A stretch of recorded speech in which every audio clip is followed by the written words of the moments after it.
Alors, le capot blanc à Bréa était porté l'été. Et le capot noir, exactement la même chose, était porté l'hiver. Par contre, les personnes âgées ne portaient que le capot noir. C'était les jeunes qui portaient le capot blanc. Même les enfants portaient le capot à l'île de Bréa. Donc, on va maintenant vous présenter les costumes de bourgeois que l'on porte aujourd'hui. Alors, les costumes que l'on porte, on les porte, c'est la tenue 1920-1930, parce que notre spectacle, aujourd'hui, c'est l'affaire Seznec. Et l'affaire Seznec était à cette époque-là, donc on porte les costumes de l'époque. Et on ne se met pas dans le milieu, c'est parce qu'il y a des grosses gouttes d'eau et on a peur à nos coiffes. Voilà, tout simplement. Donc on est obligé de présenter ici. Alors, donc la tenue pimpolaise était noire. Alors elle était noire pourquoi? Parce que nous étions un pays de marins, et de marins qui partaient pour la pêche à Islande. Et pendant cette période d'Islande, on a perdu quand même 2000 hommes. Et les femmes étaient toujours en deuil. C'était la raison principale de la couleur noire du costume chez nous. Alors les costumes de bourgeoises, s'il vous plaît.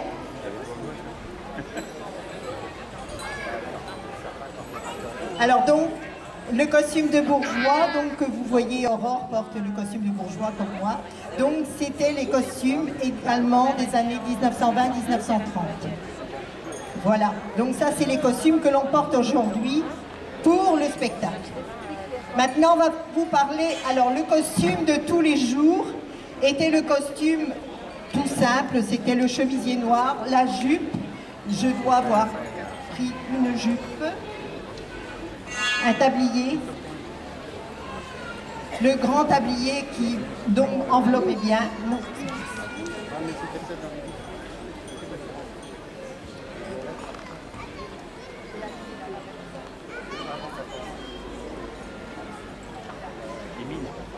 Alors donc, la tenue de tous les jours pour la femme, c'était donc la jupe foncée, noire ou grise, une jupe comme celle-ci, puisque c'est fait d'après des modèles anciens. Le tablier était un tablier qui donc enveloppait bien, le tablier long.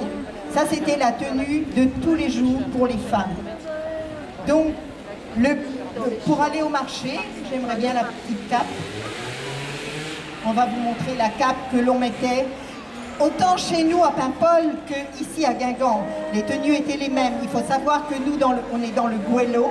Et le Goëlo, c'est une bande côtière. Et ici, donc, la tenue vestimentaire du Trégor était la même que la tenue du Goëlo. Alors voilà, donc Marie-Claire a mis, donc, si tu peux t'avancer peut-être, la petite cape que l'on mettait simplement pour aller au marché ou pour aller à la messe du matin. C'était la cape propre, disons, comme on disait chez nous. Ça, c'était la cape de la région. Oui, donc maintenant on va pouvoir... Merci Marie-Claire. Donc maintenant on va vous montrer les châles de cérémonie.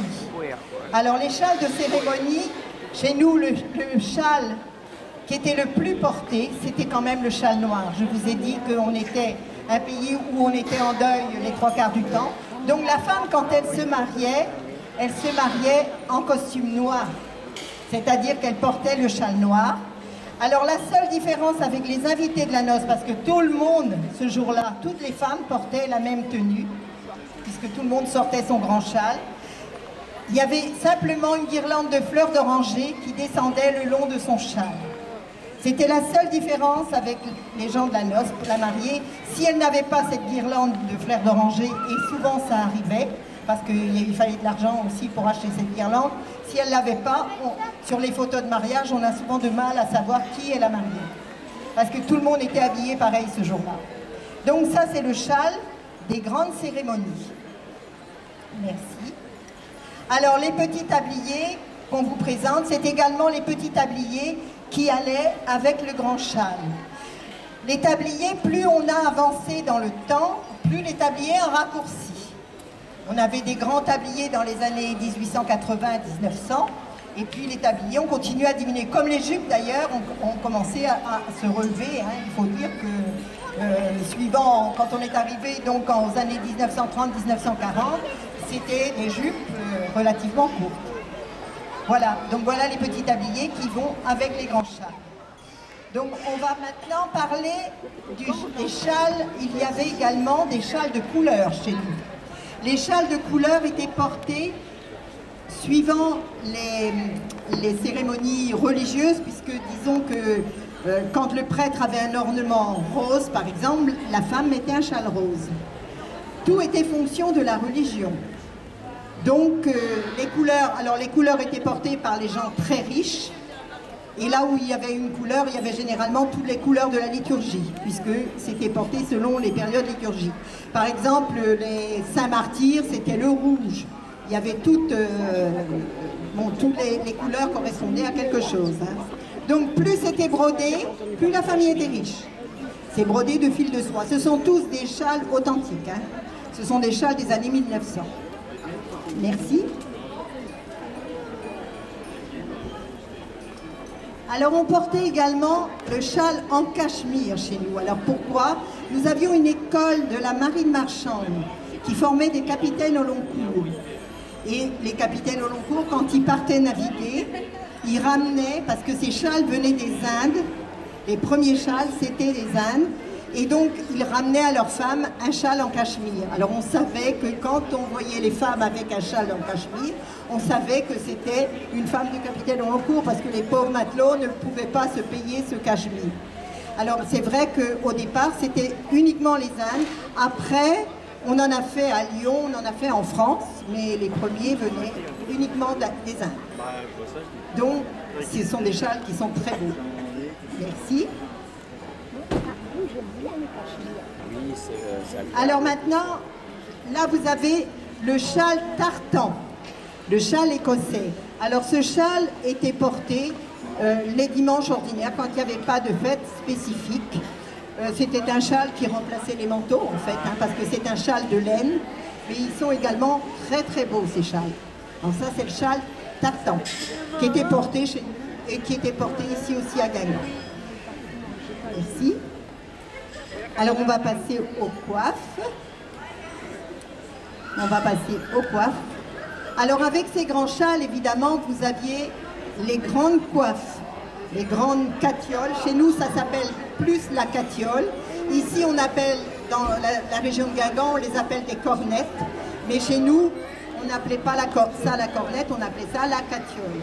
Alors donc, celle-ci, c'est la catiole des années 1880-1900. Elle est en tulle. Elle est en tulle brodée, vous voyez. Elles sont abîmées, mais c'est des coiffes d'époque. Ensuite, vous avez celle-ci qui est une coiffe de deuil. Il n'y a aucune broderie sur ces coiffes. Tout ce qui avait deuil, alors elles étaient laissées tombantes. Elles n'étaient pas relevées, alors que les autres, on les relevait.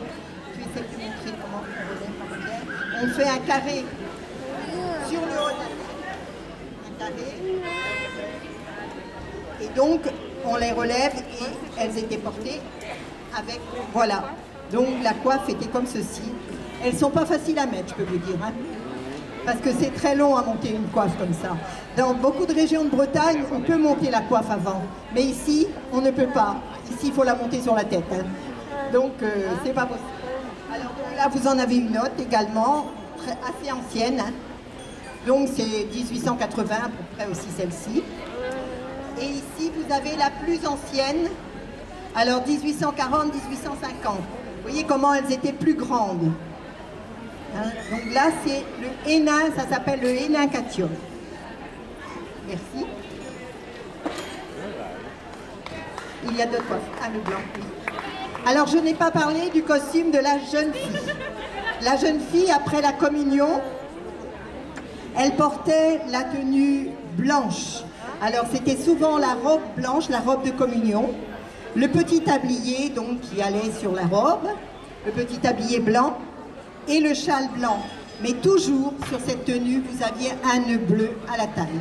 Un nœud bleu ou un ruban bleu autour du cou, ça dépendait de la région, ça dépendait de la ville, parce que c'était pas de la région, tout était de la même région, mais disons par exemple Pleu-Daniel, qui est à côté de chez nous, c'était le ruban blanc et bleu avec la médaille de la Vierge. Et chez nous, c'était par contre la grande cocarde bleue qui descendait le long du tablier. Donc ça, c'est le châle de la jeune fille. Jamais, chez nous, elle ne se mariait en blanc. Elle se mariait toujours avec le châle noir. Merci.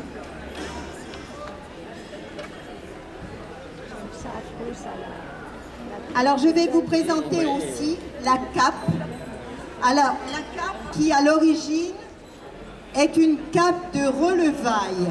Ce n'est pas la cape de deuil, comme on dit. L'origine de cette cape, ce sont les relevailles. Alors, qui dit relevailles, dit naissance.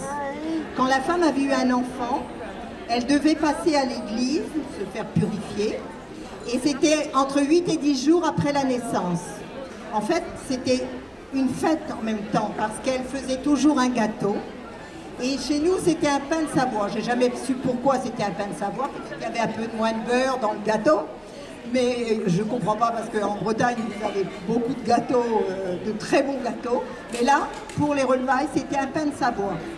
Et donc, elle allait avec son gâteau. La première part, il était béni par le curé. La première part était pour le curé. Il bénissait la femme, elle assistait à la première messe et elle revenait la cape sur son bras.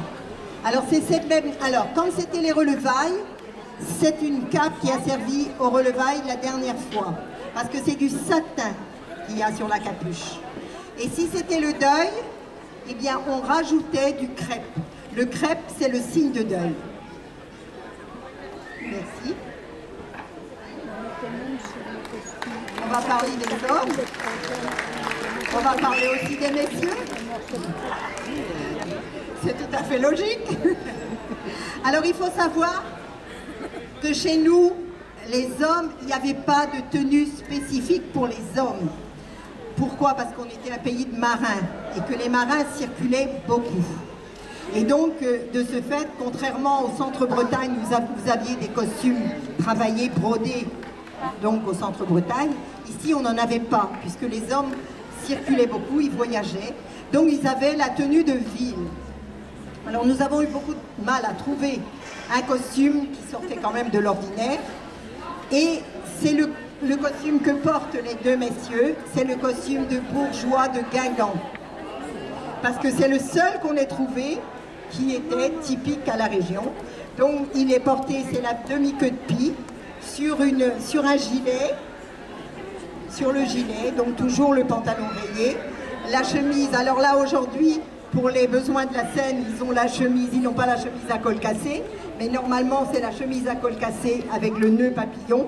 Là, c'est la cravate aujourd'hui, parce que les années veulent que... c'est pour le spectacle. Alors donc, Sébastien vous présente la blouse de marché, parce que les garçons, quand ils allaient au marché, vendent les bêtes, parce que ça, ici, comme à Paimpol, comme à Guingamp, comme partout, il y avait les marchés aux bestiaux. Alors donc, il y avait la blouse de marché. Donc, c'est la blouse de marché qu'on vous présente là. Et une particularité à Paimpol, c'était le gilet en satin broché. Ça, c'était typique à notre région, que vous voyez. Donc, c'est les gilets en satin broché, on ne les trouvait pas ailleurs. Ou ils ont après adopté le velours côtelé. Ils ont fait beaucoup de velours côtelé après, dans les années 20-30. Ils ont donc changé, mais autrement, c'était le satin broché. Voilà, merci. Voilà. Alors, je ne vais pas parler du chapeau. J'ai oublié le chapeau. On dit en Bretagne, ils ont des chapeaux ronds. Eh bien, chez nous, on n'avait pas de chapeau rond. L'hiver, on avait le chapeau mou, donc le chapeau que porte Jean-Claude. Le chapeau et l'été, c'était le canotier. Voilà les deux chapeaux que l'on portait ici. Mais on n'avait pas de chapeau rond.